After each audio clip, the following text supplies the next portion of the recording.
Hello, this is Gary Auden, and I'm bringing you a telecom reseller Educast with Unimax, a company that is very much in the business of voice administration, not just selling VoIP services.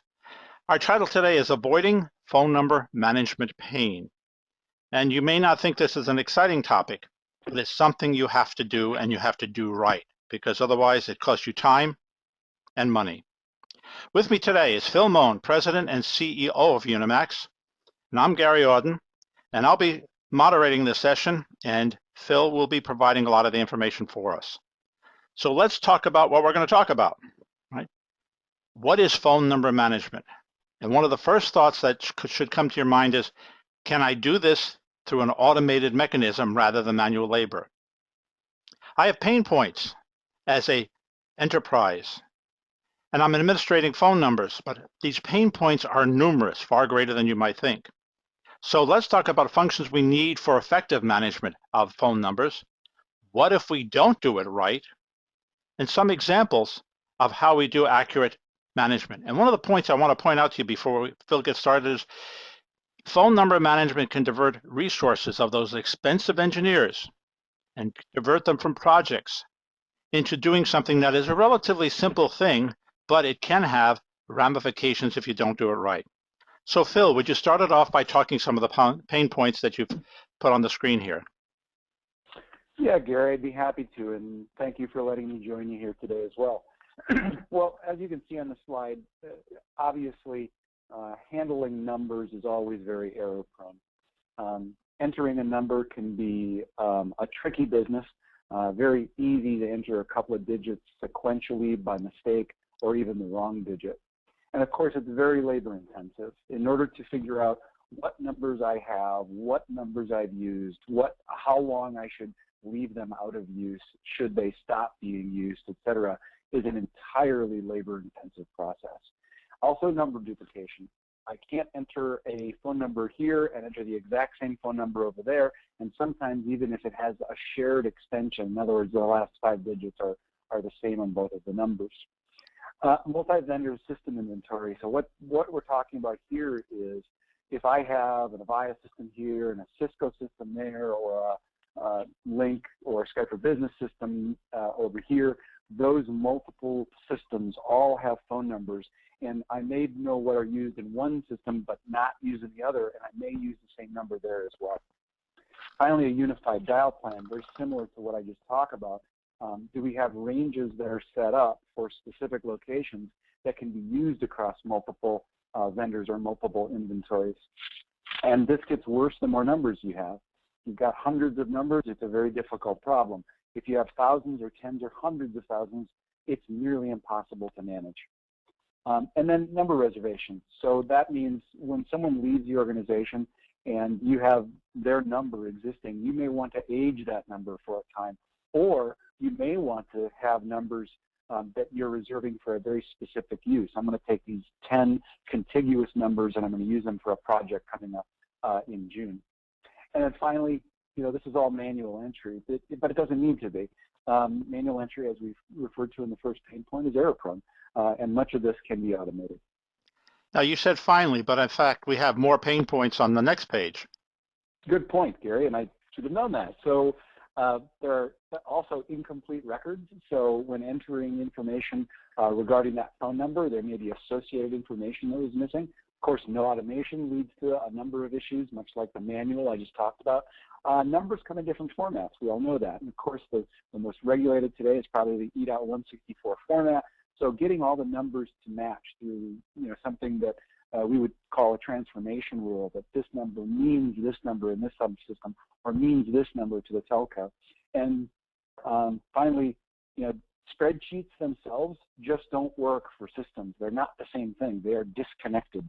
So we've got that pain as well. It's always trying to reconcile the information that I think I know about the numbers that I have, and as the bullet says, many more. Yeah, one of the points I think you're making is just having a document of all of this is rather useless unless it's all integrated properly. Yeah, very, very true. It's hard to, without having one centralized system, managing numbers is just very difficult. So some of the requirements for success, if we think forward to the next slide here, Gary, some of the requirements that we would note to succeed is first to make sure that the systems are indeed synchronized, so that whatever inventory I'm using, which is centralized, can synchronize with all the systems so that I can always find the next available number, and so that I can display the numbers in whatever the native format was. Even though I might be reserving or using everything in a 10-digit DID, I also want to know what that native number looks like as well. Also, alerts when I'm running low on numbers. So I may, in my Pittsburgh office, only have 10 numbers left, and I'm going to run out of those this week. I'd like to know that 3 weeks ago rather than this week. And that way I can only buy what I need. So I can keep very attuned to how many numbers am I using, how much do I have to keep in reserve, and what's my frequency for using them and ordering them on time. And that would also help me avoid reusing numbers. So if I've used one number in one place, let me know if I try to use the same number in another location. And all of this together gives us a very attractive return on investment.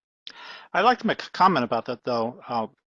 My observation is this is not a one-time job, that even after you move all the numbers, people keep changing and moving and adding employees, changing locations, so that becomes an issue. And secondly, that this is not just an enterprise problem. If a VAR is putting in a system for a client, they have to go through this. If a consultant is doing it, so that's much more than just the IT staff dealing with all of this. So let's move on to the next thing we're going to talk about. And these are the key management functions necessary to make this work. And this is moving us into what you offer at Unimax called Number Pro. Right. So when we think about the various things that we have to do to managing those numbers, here's an example of Number Pro that you just referred to. If you look at the grid that's below, these are a number of actionable buttons. Now, the actual buttons in use are very specific to the client, but in this case, as we're managing the numbers, you'll see that there's a very simple action at the top left called Get Next Number, but there's a lot more to managing numbers than just getting the next number. In other words, you might have to generate a report to say, well, how many numbers do I have in each location and how many do I need? I might need to understand my ranges.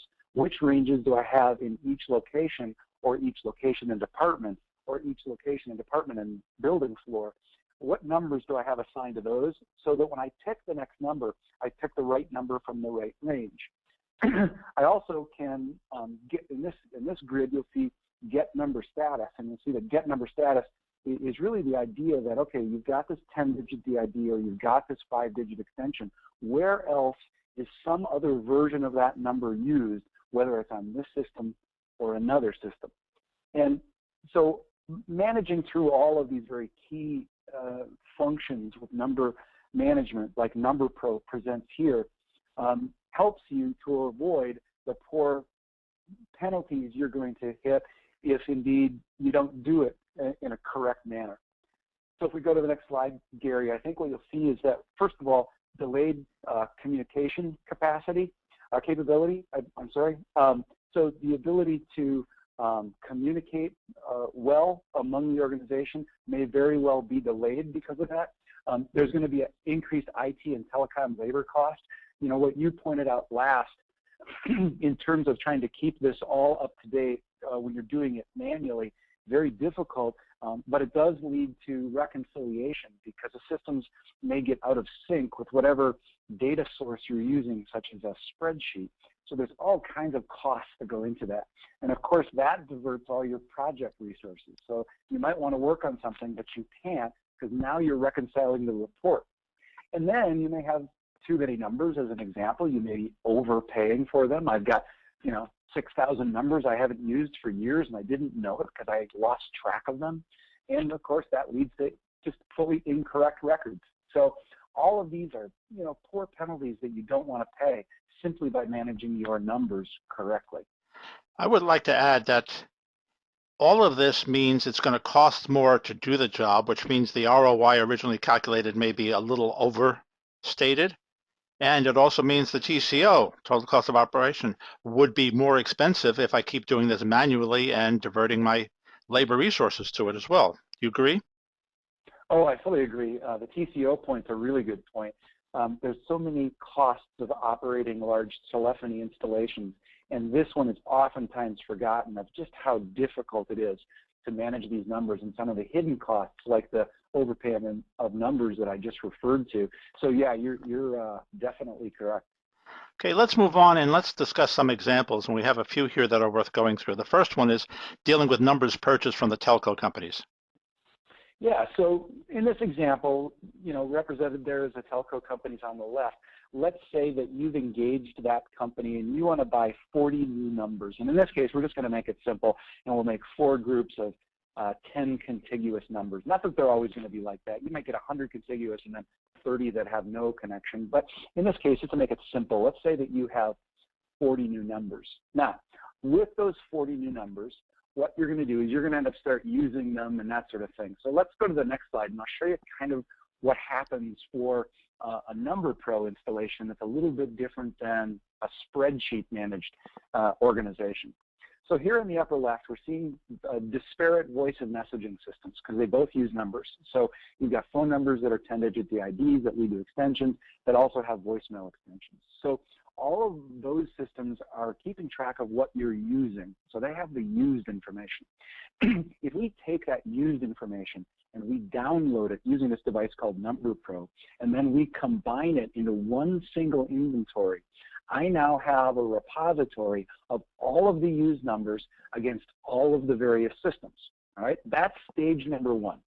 Stage number 2 is, let's say that those 40 numbers that I bought, I put into 4 separate number ranges. So let's go to the next slide, Gary. So these 4 separate number ranges could be ranges that are indicative of various cities. So let's say I've got Los Angeles and Denver and St. Louis and Raleigh represented from those 4 different number ranges. Now the used information that we've just collected is represented in this graphic by the colored X's in each of those number ranges. You'll see that 5 of the numbers were used in Los Angeles, 9 of them in Denver, etc. All that information is in the background in the systems, but it's not easy to see because combining both what did I buy and what am I currently using that the system is telling me is a difficult piece of information to gather. So once I have that information and I want to use I want to get the next available number, it's really just a matter of saying to the Number Pro database, give me the next number in Denver. And that system will then look, it'll find it, it'll highlight it and say, there's your next number in Denver. And oh, by the way, after you use that, yeah, you're going to be out of numbers. So you might want to do something about that as well. Would you take a moment and then actually show us what this might be on a screen?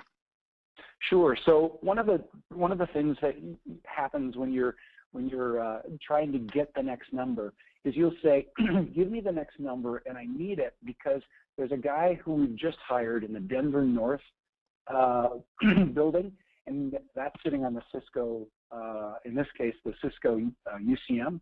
So we're going to grab the next available number, and in this case, we're going to see that that next available number is 303-449-8998. And we're going to assign that number to this individual. Now, if we go to the next screen, you'll also see that we have the availability of reserving that number as well. So all I would say is I want to reserve this number for its use, and now that number is taken out of play.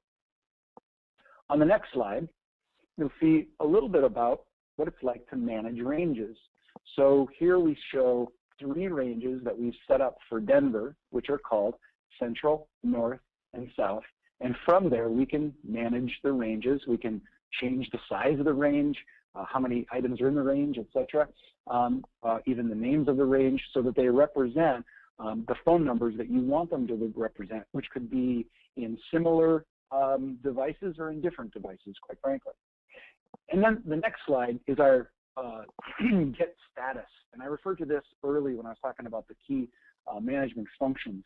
And this one's pretty interesting. So if I enter a phone number and to get a status, I'm going to see the status of this number in all of its representations or iterations. So that you'll see that the very first record that was brought back was we're using the 5-digit extension, which this number represents, on the Cisco voice mail system, the Unity connection. We're also using it on, in the next system down, the Cisco UCM, for the phone. It's also at the Avaya Communication Manager in a different representation, but represents the last digits of this DID, but it's unused. It's unassigned there. So we might now say, well, we don't want that to ever be assigned in order to keep our dial plans straight. And we are also seeing a representation of it on Lync, and in this case, that's probably the correct representation, as we might want it to be available on the Lync user interface on this person's PC. One of the things that I thought was very interesting was the reports here, how you combine all the reports together, and I have one central location, independent, almost agnostic to what system it's reporting on. That's exactly right. So here we're reporting against usage within the range, not necessarily just within the system. So there might be an Avaya system, a Cisco system, a Lync system, etc. But what we're showing here is if I've got a range called Denver, which is made up of all the Denver 3 ranges, I'm showing that 77% of them are used. If I want to see how many are available in the South, however, which is the bottom line listed on this graphic, I'll see that 86% of them are used and 9% are available. And then worse, in Denver North, none are available. We are pretty much out. And so it's time to get additional numbers, and we can even set up triggers to say, let me know when my numbers are running below a particular usage percentage or threshold so that I can always be aware and ready to buy more numbers before I have a need for them. What that implies to me is that with this kind of system, you actually are dealing with a proactive system rather than a reactive system, so I can keep ahead of the problems. Very much so, and I think that that point proves that the synchronization of number management is so important. Let me expand on what that means, so that this number management system and all the numbers it knows about must understand on a nightly basis what is being used everywhere. Otherwise, we're just back to a spreadsheet again. So that constant synchronization to the actual systems themselves becomes the most critical component of being proactive rather than reactive. I understand you have a number of resources available to help those who are listening learn more about this, because I'm sure it's a subject that we really couldn't cover in this short period of time. That's right, and of course we could be happy to do demonstrations or what have you for anyone who's interested. So contact us at tellmemore@unimax.com or our website, which is unimax.com, or even a phone number. You'll see the 800 number there on the screen. Like Gary said, we'll be happy to help anyone, talk to you about how you're managing numbers, how you could manage numbers, or to give you a demonstration. Thank you very much, Phil. Thank you, Gary.